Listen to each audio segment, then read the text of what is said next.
আসসালামু আলাইকুম সুপ্রিয় ওমান প্রবাসীগামী বাংলাদেশি ভাইরা, কেমন আছেন সবাই? আশা করছি সকলেই ভালো আছেন।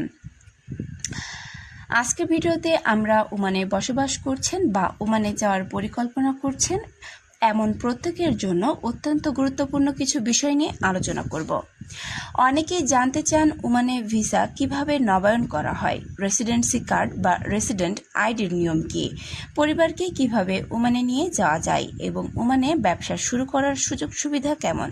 তাই আজকের ভিডিওটি শুরু থেকে শেষ পর্যন্ত দেখার অনুরোধ থাকলো, কারণ এখানে আমি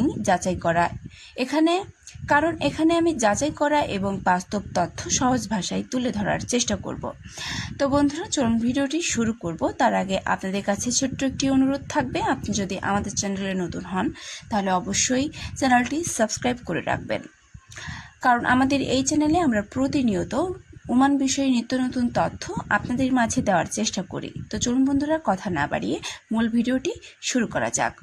প্রথমেই কথা বলি ভিসা নবায়ন এবং রেসিডেন্সি কার্ড নিয়ে। ওমানে যারা বৈধভাবে এমপ্লয়মেন্ট ভিসার কাজ করেন তাদের ভিসা সাধারণত নিয়োগকর্তা বা স্পন্সরের মাধ্যমে নবায়ন করা হয়।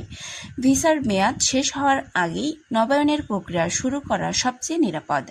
যদি সময় মতো নবায়ন না করা হয় তাহলে জরিমানা বা অন্যান্য প্রশাসনিক জটিলতার মুখোমুখি হতে পারেন। তাই যারা বর্তমানে ওমানে রয়েছেন তারা অবশ্যই নিজের ভিসার মেয়াদ নিয়মিত পরীক্ষা করবেন এবং প্রয়োজনীয় কাগজপত্র আগে থেকেই প্রস্তুত রাখবেন।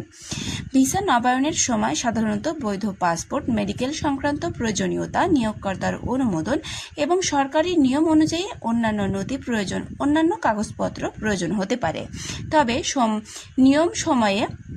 তবে কিছু নিয়ম সময়ে সময়ে পরিবর্তিত হতে পারে। তাই কোনো গুজব বা সামাজিক যোগাযোগ মাধ্যমের অযাচাই করা তথ্যের উপর নির্ভর না করে সংশ্লিষ্ট কৃতপক্ষের সরকারি কৃতপক্ষ বা নিজের কোম্পানির HR বিভাগের সঙ্গে যোগাযোগ করে সর্বশেষ তথ্য নিশ্চিত করা উচিত। এবার আসি রেসিডেন্সি কার্ডের বিষয়ে। ওমানে বৈধভাবে কর্মরত বিদেশিদের জন্য রেসিডেন্সি কার্ড একটি অত্যন্ত গুরুত্বপূর্ণ পরিচয়পত্র। এই কার্ডের মাধ্যমে ব্যাংক অ্যাকাউন্ট খোলা, মোবাইল সিম বন্ধ, বিভিন্ন সরকারি ও বেসরকারি সেবা গ্রহণ সহ অনেক প্রয়োজনীয় কাজ করা হয়। তাই কার্ডটি সবসময় নিজের কাছে রাখা এবং এর মেয়াদ শেষ হওয়ার আগেই নবায়নের ব্যবস্থা করা খুবই গুরুত্বপূর্ণ। যদি কার্ড হারিয়ে যায় তাহলে যত দ্রুত সম্ভব সংশ্লিষ্ট কৃতপক্ষকে জানিয়ে নতুন কার্ডের জন্য আবেদন করা উচিত। এখন অনেকের সবচেয়ে বড় প্রশ্ন, পরিবারকে ওমানে নিয়ে যাওয়া যাবে কি? এর উত্তর হলো হ্যাঁ, তবে নির্দিষ্ট কিছু শর্ত পূর্ণ করতে হয়। সাধারণভাবে যাদের স্থায়ী ও বৈধ চাকরি রয়েছে এবং যাদের আয় সরকারের নির্ধারিত শর্ত পূর্ণ করে তারা স্ত্রী ও সন্তানদের জন্য ফ্যামিলি রেসিডেন্সি ভিসার আবেদন করতে পারেন। আবেদন করার সময় বৈধ বিবাহ নিবন্ধনের সনদ, সন্তানের জন্ম সনদ, পাসপোর্ট, প্রয়োজনীয় কাগজপত্র এবং অন্যান্য কাগজপত্র লাগতে পারে। অনেক ক্ষেত্রে এসব কাগজপত্র বাংলাদেশ থেকে যথাযথভাবে সত্যায়িত করে নিতে হয়। তবে মনে রাখতে হবে, শুধু ভিসা পেলেই দায়িত্ব শেষ হয়ে যায় না। পরিবারকে ওমানে নিয়ে গেলে তাদের থাকার জায়গা, চিকিৎসা, শিক্ষা এবং দৈনন্দিন জীবনযাত্রার ব্যয় বহন সক্ষমতাও থাকতে হবে। বিশেষ করে যাদের সন্তান রয়েছে তারা আগের থেকেই স্কুল, বাসস্থান এবং অন্যান্য প্রয়োজনীয় খরচ সম্পর্কে ভালোভাবে পরিকল্পনা করে নেবেন। এবার কথা বলি ওমানে ব্যবসার সুযোগ নিয়ে। সাম্প্রতিক বছরগুলোতে ওমান সরকার বিদেশে বিনিয়োগ আকৃষ্ট করার জন্য বিভিন্ন খাতে সুযোগ বাড়ানোর চেষ্টা করেছে। নির্মাণ, লজিস্টিক্স, পর্যটন, খাদ্য ব্যবসা, তথ্য প্রযুক্তি, উৎপাদন শিল্প এবং বিভিন্ন সেবামূলক খাতে ব্যবসার সুযোগ রয়েছে।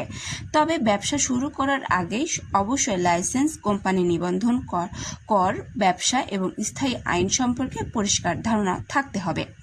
অনেকেই মনে করেন ওমানে গিয়ে খুব সহজেই ব্যবসা শুরু করা যায়। বাস্তবে বিষয়টি এতটা সহজ নয়। ব্যবসার ধরন অনুযায়ী বিভিন্ন অনুমোদন, নিবন্ধন এবং সরকারি নিয়ম মেনে চলতে হয়। তাই বড় অঙ্কের বিনিয়োগ করার আগে অবশ্যই অভিজ্ঞ আইনজীবী, ব্যবসায়িক পরামর্শ এবং সংশ্লিষ্ট সরকারি দপ্তরের পরামর্শ নেওয়া উচিত। কোনো ব্যক্তি বা প্রতিষ্ঠানের কথায় বিশ্বাস করে টাকা বিনিয়োগ করে মোটেও নিরাপদ নয়। বিনিয়োগ করা মোটেও নিরাপদ নয়। আপনি যদি বাংলাদেশ থেকে ওমানে ব্যবসার উদ্দেশ্যে যেতে চান, তাহলে প্রথমেই নিশ্চিত করুন যে আপনার ভিসার ধরন ব্যবসার জন্য উপযুক্ত কিনা। কারণ এমপ্লয়মেন্ট ভিসায় গিয়ে নিজের ইচ্ছামতো ব্যবসা পরিচালনা করে সব ক্ষেত্রেও বৈধ নাও হতে পারে। তাই আইন মেনে এবং সঠিক অনুমোদন নিয়েই ব্যবসা শুরু করা উচিত। আরেকটি গুরুত্বপূর্ণ বিষয় হলো প্রতারণা থেকে সতর্ক থাকা। অনেক অসাধু ব্যক্তি কম খরচে ব্যবসার লাইসেন্স, দ্রুত রেসিডেন্সি কার্ড বা নিশ্চিত ফ্যামিলি ভিসার নামে মানুষের কাছ থেকে টাকা নিয়ে প্রতারণা করে। তাই কখনোই শুধুমাত্র মৌখিক আশ্বাসের ভিত্তিতে টাকা লেনদেন করবেন। সবসময় সরকারি কাগজ যাচাই করুন এবং প্রয়োজন হলে সংশ্লিষ্ট কর্তৃপক্ষের মাধ্যমে তথ্য নিশ্চিত করুন। সবশেষে একটি কথাই বলবো, ওমানে সফলভাবে কাজ করতে বা পরিবার নিয়ে সুন্দরভাবে বসবাস করতে চাইলে সবচেয়ে গুরুত্বপূর্ণ বিষয় হলো বৈধ কাগজপত্র, দেশের আইন মেনে চলা এবং সময় মতো ভিসা ও রেসিডেন্সি নবায়ন করা। যারা ভবিষ্যতে ওমানে যেতে চান তারা অবশ্যই যাচাই বাছাই করে সিদ্ধান্ত নিন এবং কোনো দালাল বা ভুয়া এজেন্টের প্রলোভনে পা দিবেন না। সঠিক তথ্য জেনে এবং নিয়ম মেনে এগোলেই ওমানে কাজ, পরিবার নিয়ে বসবাস কিংবা ব্যবসা সব ক্ষেত্রেই ভালো সুযোগ তৈরি হতে পারে। আজকের ভিডিও এখানেই শেষ করছি। বন্ধুরা, যদি এই তথ্যগুলো আপনার উপকারে আসে তাহলে ভিডিওটি শেয়ার করুন যাতে অন্যরাও সঠিক তথ্য জানতে পারে। আর ওমান দেশের বিভিন্ন বিষয়গুলো নিয়ে যেমন ভিসা, চাকরি, শ্রম আইন এবং অভিবাসন সংক্রান্ত সর্বশেষ তথ্য পেতে অবশ্যই আমাদের চ্যানেলটি সাবস্ক্রাইব করে রাখুন। তো বন্ধুরা, সবাই ভালো থাকবেন, সুস্থ থাকবেন। আল্লাহ হাফেজ।